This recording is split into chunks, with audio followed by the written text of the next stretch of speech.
d'État, ministre secrétaire général de la présidence de la République, Kalzebe Paimi-Debe, a procédé au lancement de l'enrôlement biométrique des agents civils de l'État.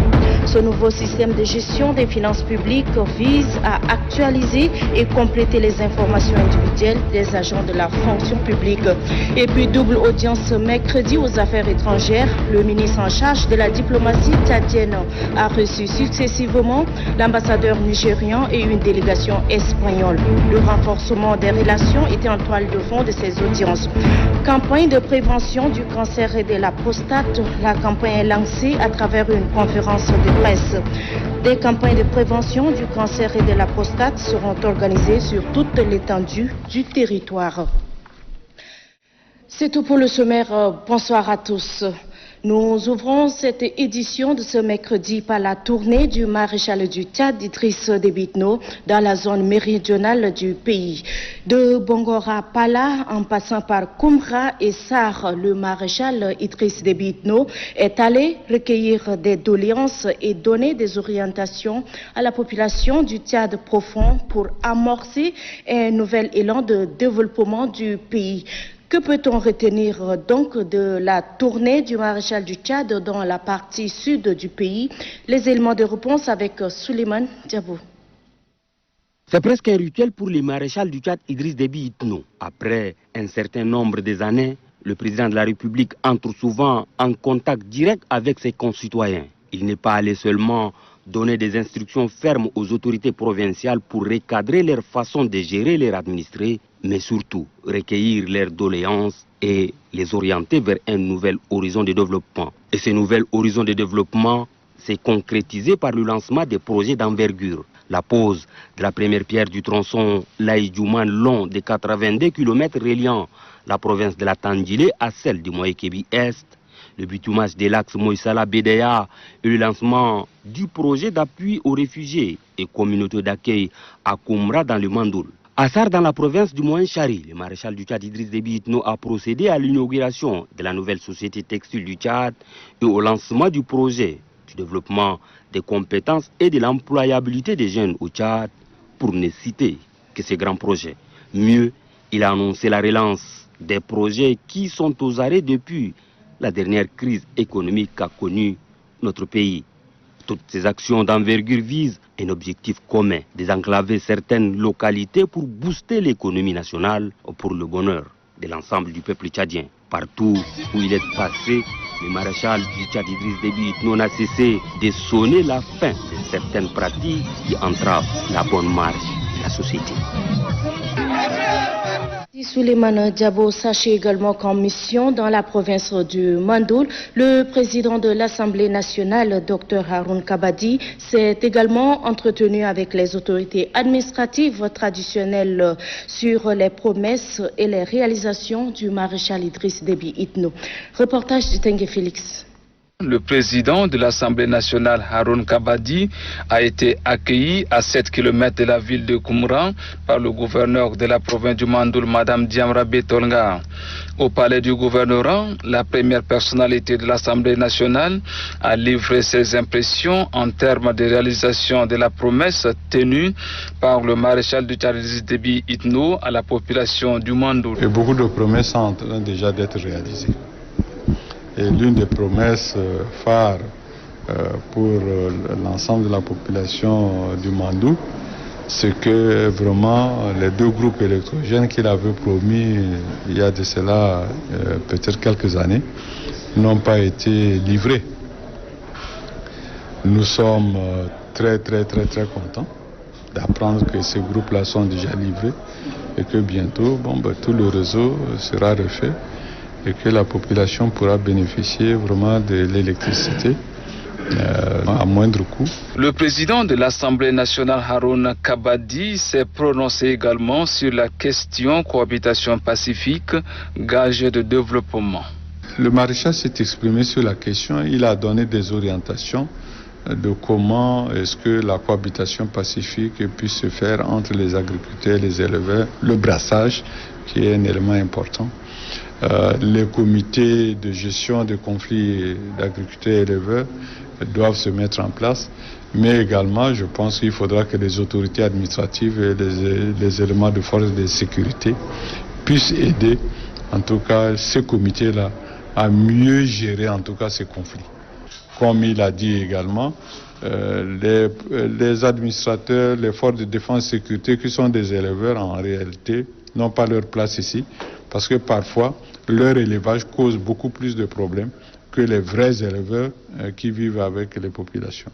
Après une heure d'escale à la résidence du gouverneur, il a été raccompagné à l'aérodrome de Massa où le président de l'Assemblée nationale Haroun Kabadi a pris le vol destination N'Djamena.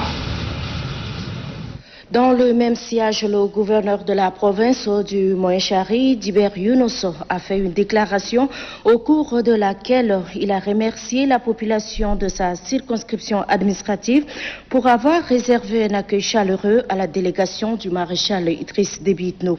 La question sanitaire, sécuritaire et surtout du vivre ensemble et la cohabitation pacifique n'a pas été perdue de vue par le gouverneur. Il invite par ailleurs la population a observé les mesures barrières édictées par le gouvernement. Je vous propose de suivre le gouverneur.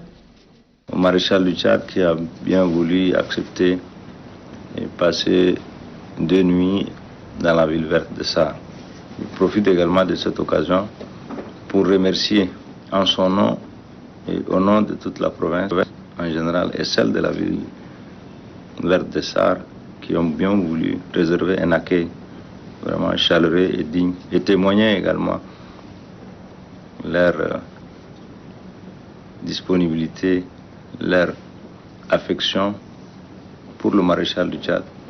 La pandémie continue encore à faire son chemin dans notre province, malgré que nous avons pris toutes les mesures nécessaires. Mais nous allons continuer à le faire tout en essayant de distribuer les cache-nez parce que nous avons reçu 1 million de cache-nez pour la province du Moyen-Chari.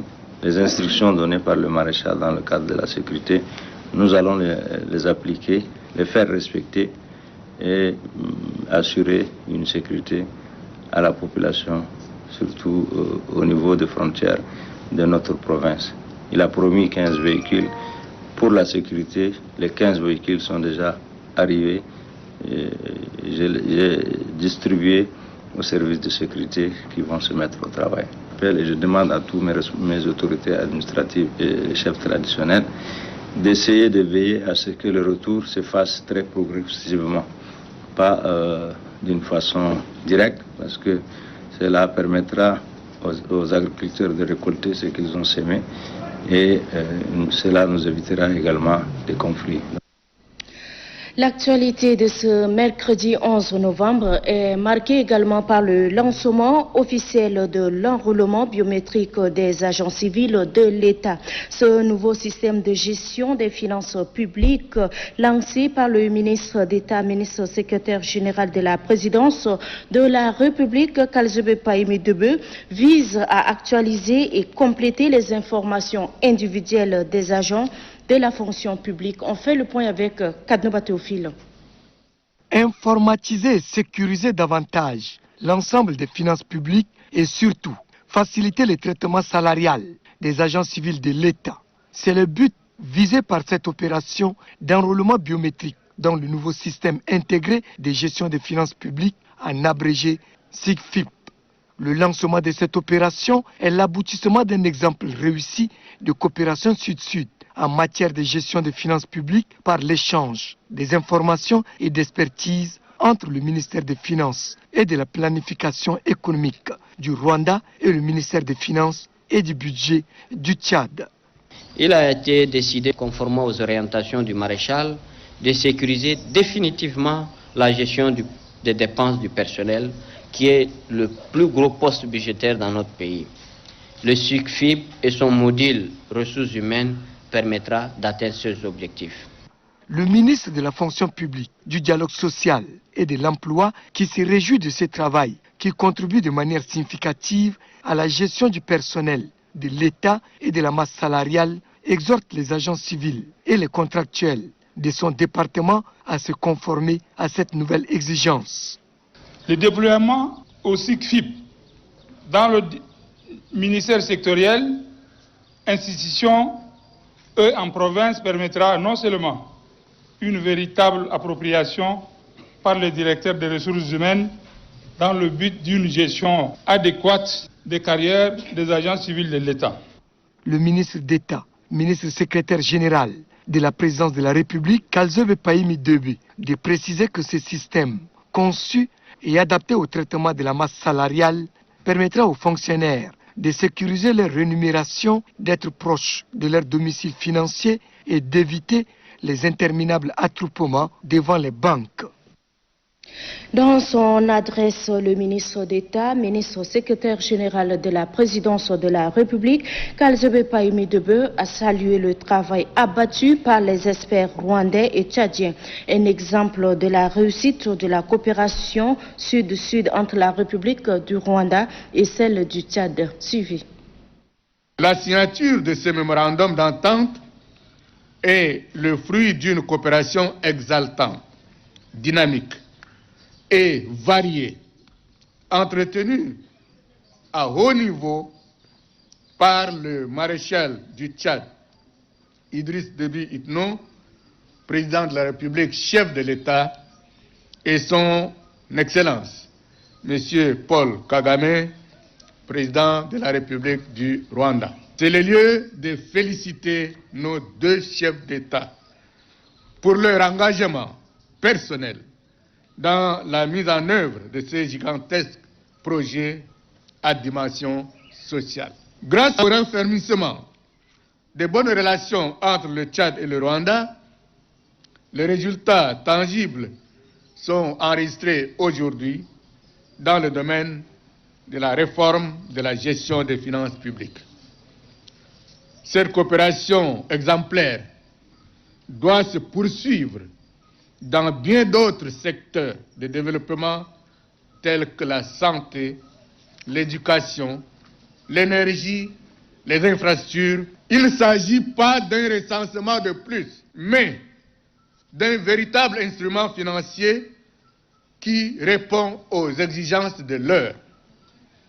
À cette occasion solennelle, je salue par ailleurs l'ingéniosité et la promptitude des opérateurs de téléphonie mobile, à savoir Airtel et Tigo, dont le concours a été déterminant et sans faille dans le montage de ces grands projets.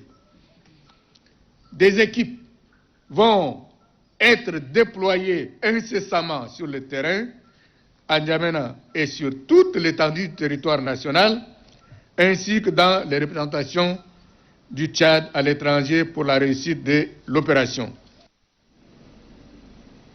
En diplomatie, le patron des affaires étrangères de l'intégration africaine et des Tchadiens de l'étranger, Amin Abba Siddiq, a accordé 2 audiences ce mercredi.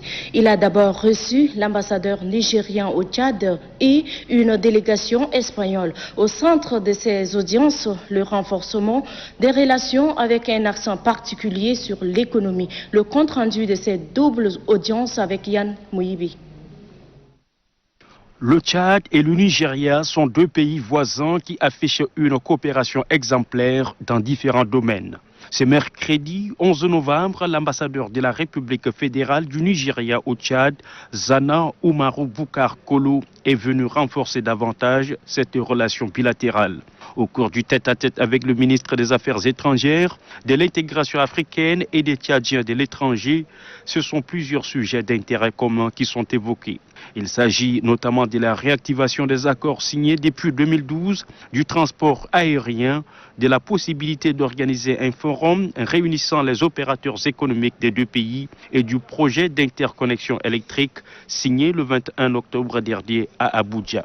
Juste après le diplomate nigérian, le ministre Amin Abba Siddiq reçoit une délégation espagnole composée d'humanitaires et d'hommes d'affaires.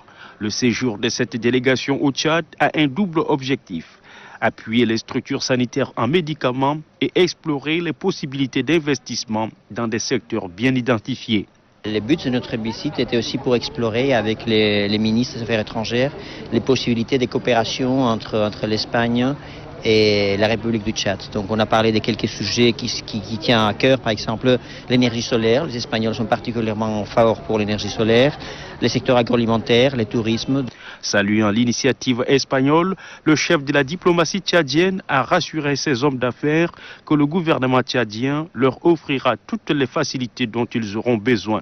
Le ministre des Affaires étrangères, de l'intégration africaine et des Tchadiens de l'étranger espère qu'à travers cette visite, ce sont les jalons d'un partenariat fructueux, bénéfique pour le Tchad et l'Espagne qui viennent d'être posés. Du ministère des Affaires étrangères, rendons-nous au ministère de la Communication, où le ministre de la Communication, porte-parole du gouvernement, l'ambassadeur Chérif Mahamat Zen, coordonnateur du sous-comité de la gestion de crise sanitaire, a eu une rencontre avec les membres du dit comité. Au centre de cette rencontre, l'évaluation des impacts des mesures prises par le gouvernement pour lutter contre la pandémie de la Covid-19. On en sait plus avec Doba Robert. Le spectre de la pandémie de coronavirus plane encore sur nos communautés. Le virus continue à semer tristesse et désolation au sein de nos populations. Du premier cas notifié le 19 mars 2020, l'on est à plus de 1000 cas avec plus de 90 décès et 44 sous traitement selon les dernières données du ministère de la Santé publique. Dès lors, il est impératif de développer d'éventuels plans de riposte. C'est dans ces sièges que le comité de gestion des crises sanitaires, réuni autour de son président, l'ambassadeur Chérif Mahamat Zen, ministre de la Communication, porte-parole du gouvernement, procède à l'évaluation de l'impact des mesures prises par le gouvernement. Des orientations ont été données aux membres du comité. Nous avons d'abord évalué ce qui est en train d'être fait avec l'ouverture du culte de dimanche et de vendredi. Et maintenant, si le rapport ou l'évaluation est bonne, c'est d'avancer si on peut libérer toute la semaine pour les activités religieuses. Le gouvernement nous demande d'aller réfléchir. Avec ce froid qui arrive, est-ce qu'il faut quand même libérer la semaine pour nos lieux de culte et de prière? Ou bien comment est-ce que nous entendons? Donc nous devons repartir à nos bases et réfléchir ensemble pour que ces conditions s'améliorent. Pour lutter efficacement contre la pandémie de coronavirus, les membres du comité de gestion des crises sanitaires invitent la population au respect des mesures barrières. Seul moyen pour éviter la propagation du Covid-19. Le Conseil économique, social et culturel a fait ce matin un important don aux sinistrés du 9e arrondissement. Le don est composé des vivres et des non-vivres. C'est le président du Conseil économique, social qui a remis le don au délégué du gouvernement auprès de la commune de N'Djamena, Adoum Forte Yamadou. Précision avec Mahamat Lamana. Le Conseil économique, social et culturel touché par la situation des sinistrés des inondations de Walia vient de leur remettre des vivres en guise de solidarité. Nous avons décidé de venir avec l'ensemble du Conseil de la République compatir avec nos frères, sœurs, enfants, maman et papa, les difficultés qu'ils traversent. Tout en appréciant ce geste, le maire de la commune du 9e arrondissement, Hassana Hamid Mamad, lance un appel aux personnes de bonne volonté pour venir en aide à cette population. Ce geste du Conseil économique, social et culturel ne laisse pas insensible le délégué général du gouvernement auprès de la commune de N'Djamena. Ce que nous voulons, les autres compatriotes et les autres partenaires également de l'État puissent suivre cet élan de cœur lancé par ses compatriotes patriotes pour être aux côtés de nos frères et sœurs qui sont dans des situations qui n'est pas vraiment acceptable pour le moment. La situation créée par les conséquences de la montée des eaux des fleuves Chari et Logode a suscité l'élan de solidarité du gouvernement et des bonnes volontés. Les inondations dues à la montée des eaux des fleuves Chari et Logone menacent bon nombre de quartiers. Mamat Oumar Morsal fait le constat. La crue ou la montée des eaux du fleuve prend de l'ampleur. Des cas d'inondation ont eu des répercussions sur certains habitants de la capitale. Plus de 3600 ménages sont aujourd'hui sans abri. L'exemple de Toukra-Tradex, dans la commune du 9e arrondissement, quartier le plus affecté par les inondations, est une parfaite illustration. Ces eaux ont envahi bon nombre de quartiers de la ville. Les victimes disent être affectées par ces phénomènes naturels. Bon, on est au milieu de Gadol là-bas et l'eau, ils l'ont pris carrément et notre riz même s'est bloqué. Même constat à Sabangadi, dans la commune du 2e arrondissement. Ici, les caniveaux situés devant les mètres sont débordés par des eaux. Il en est de même pour l'axe marché à Mille. Dans ces marchés, certains commerçants ont du mal à mener leurs activités. À Clémat, dans la commune du 2e arrondissement, certaines voies de communication sont prises en otage par les eaux du fleuve. D'après le comité de gestion des crises, des efforts sont consentis et des actions sont envisagées pour trouver une solution définitive. Ils sont dans un site qui est un peu compliqué parce que là, ils sont pratiquement au bord du fleuve. Et naturellement, les prévisions météo disent que chaque 4 ans, il y aura au moins la montée des eaux. Donc, il faut trouver une solution, soit renforcer les berges, soit trouver des solutions, même s'il faut délocaliser les gens. Donc, c'est une situation interministérielle qui va être discutée. Pour les responsables en charge de l'urbanisme, le gouvernement, à travers le département ministériel, dispose des textes et a mené des stratégies pour pallier ces problèmes. Il y a des documents de planification qui sont produits au niveau du ministère. Nous avons le schéma directeur d'eau et d'assainissement de la ville de N'Djamena qui est là, qui a été élaboré en 2013. Et ce schéma demande aujourd'hui à être actualisé. Des moyens sont en train d'être mis à la disposition de notre ministère. Et si on a ce document bien réactualisé, ça va prendre en compte les inondations des eaux fluviales. Le gouvernement n'a pas baissé les bras face à la préoccupation de la population. Je le disais en titre, la Ligue tchadienne contre le cancer a lancé une vaste campagne de prévention du cancer et de la prostate. La campagne a été lancée à travers une conférence de presse. Cette campagne s'inscrit dans le cadre du mois de novembre bleu et sera marquée par les activités des campagnes de prévention du cancer et de la prostate sur toute l'étendue du territoire. Les détails avec Damguelid Nejouel. Le cancer n'est pas seulement l'apanage des femmes. Les hommes, à partir de 40 ans, sont exposés au cancer de la prostate. En ce mois de novembre bleu, la Ligue tchadienne contre le cancer sensibilise la population sur la prévention du cancer de la prostate. Le cancer de la prostate est le premier cancer masculin avec un taux de 26%, dont 66% des cas surviennent chez les personnes de plus de 65 ans. Les facteurs de risque les plus fréquents sont l'âge, la prédisposition familiale, l'alimentation trop riche en viande et graisse, le tabagisme, les infections sexuellement transmissibles, l'obésité, la sédentarité, l'alcoolisme chronique. Face aux différentes interrogations des journalistes sur le cancer de la prostate, peu connu par bon nombre de la population tchadienne, les responsables de la Ligue tchadienne contre le cancer font état de l'existence réelle de la maladie. Plusieurs personnes en souffrent silencieusement, même si les statistiques officielles n'existent pas au Tchad. Cette campagne de prévention est une occasion indiquée pour faire des plaidoyers auprès des partenaires pour appuyer le gouvernement dans la lutte contre le cancer de la prostate. La banque panafricaine Ecobank met sa main dans la pâte contre la lutte contre le diabète. Elle a donné des matériels médicaux et des produits d'hygiène ce matin à l'hôpital Notre-Dame des Apôtres. C'est un geste qui vise à soutenir l'hôpital dans la lutte contre le diabète. Et c'est la directrice générale du dit hôpital, Sœur Orita Mangadoum, qui a réceptionné le don. Chose vue, entendue avec Christelle Ngarlomdana.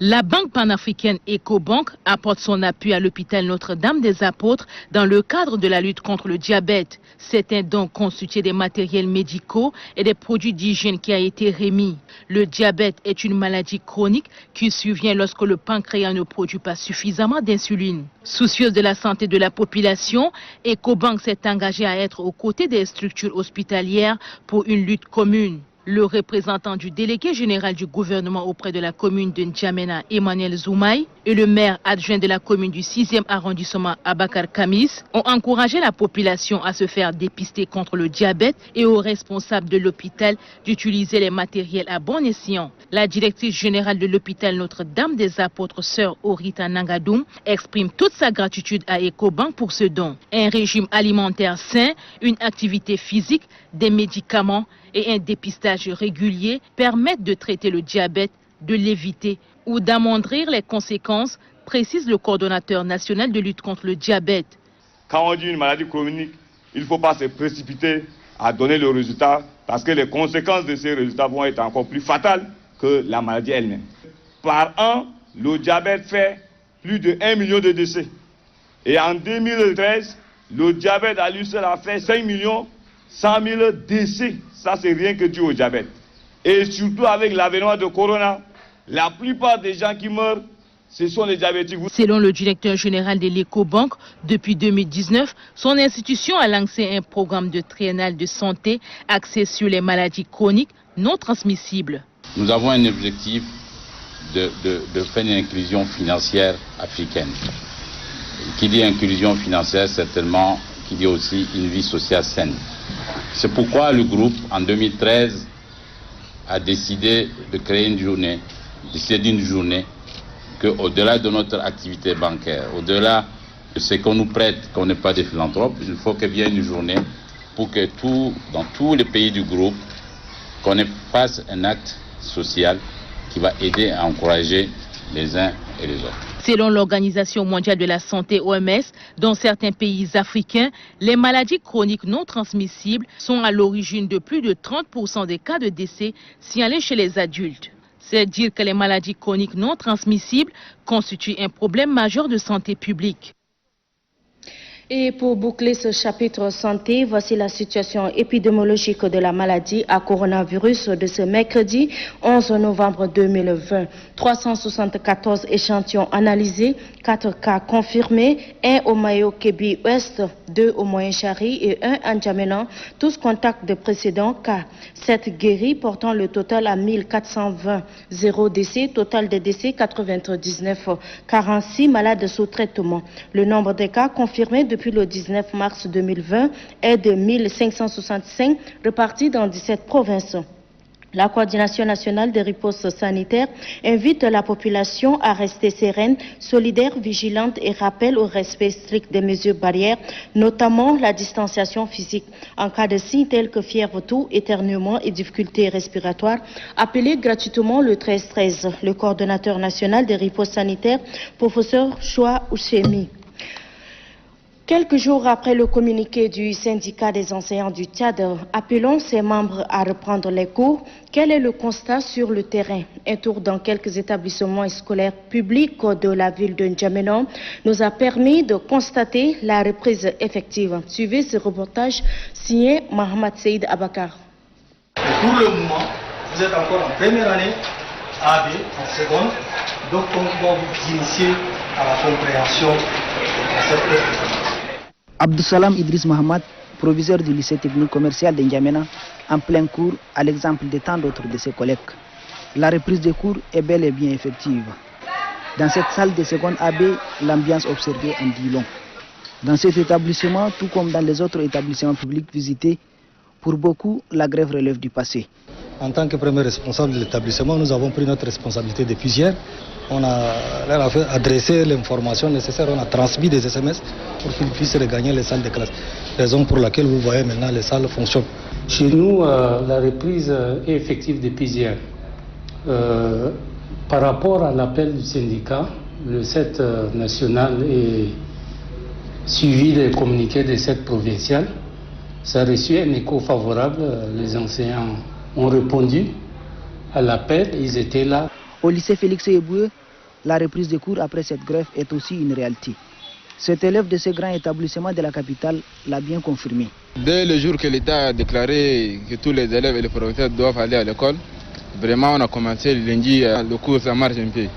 Ça marche dans notre salle terminale, première ça marche mieux, normal. On fait le cours normal, tous les programmes sont bien établis. Dans cette salle du niveau terminal par exemple, les élèves suivent normalement les cours. Même son de cloche au lycée de la Liberté et au complexe scolaire Roi Faisal. Élèves et enseignants ont renoué avec les cours. Cette reprise de cours fait suite au communiqué de presse du syndicat des enseignants du Tchad 7 suspendant la grève et appelant les enseignants et élèves à reprendre le chemin de l'école au terme d'un dialogue avec le gouvernement.